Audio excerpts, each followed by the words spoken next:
the largest union of Metro workers is telling bus drivers to ignore a new policy requiring them to tell passengers the fare. And it comes after this brutal assault on a driver in Silver Spring that the union blames on that new policy.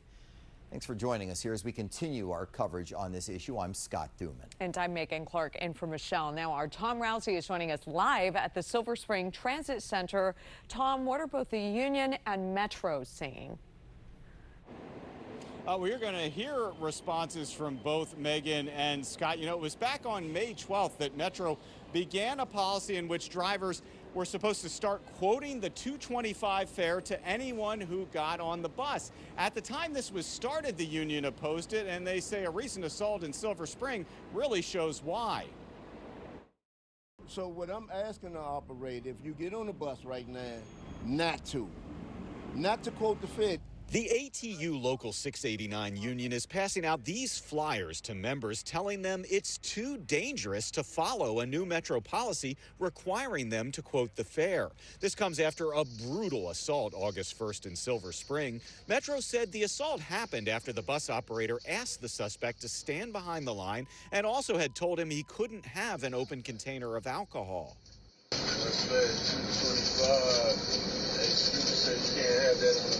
But the union president says he asked the driver what set the man off. My last question was what caused that, and he said quoting the fare. Good chance in D.C., yeah, it's going to be an issue. One bus driver who asked us not to ID him because he's not supposed to speak with the media said quoting the fare is an unnecessary risk since buses already have recorded announcements and signs about fares. The bus doing everything for you, so what's the purpose of me even saying anything to the public? The union is demanding Metro do away with the policy and that it install full shields on all buses. The union says these partial shields offer little protection. Sometimes they won't even lock in place. This all comes after a press conference last week in which Metro's GM said crime was at record lows. If you assault or do any crime against a Metro employee, that is completely unacceptable. After Wednesday's press conference, Metro did not respond directly to the union's concerns, instead posting on social media about things the transit agency has done to improve safety, including more cameras and a policy that allows some riders to be banned. Metro also says full 100% shields for drivers are scheduled to be installed on all buses by next May.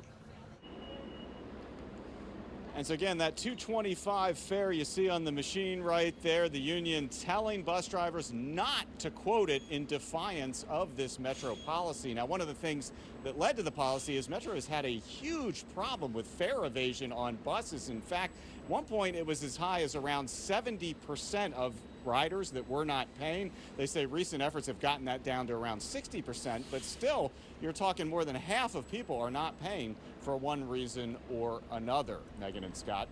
Yeah, and that's a really high number, Tom. It's hard not watching that video of that attack, that kind of terrible assault there, and not wonder, do we know if the number of assaults on bus drivers is going up or down at this point? Well, Metro told me today that in the past fiscal year, which ended this summer, assaults on bus drivers did go down. However, this new policy that has been so controversial was only in place for about the last month and a half of that fiscal year, so it's too early to say if the policy is having an impact at all on the number of assaults against bus drivers. We should learn more in the coming months as time goes by here. Reporting live at the Silver Spring Transit Center, I'm Tom Rousey, 7 News.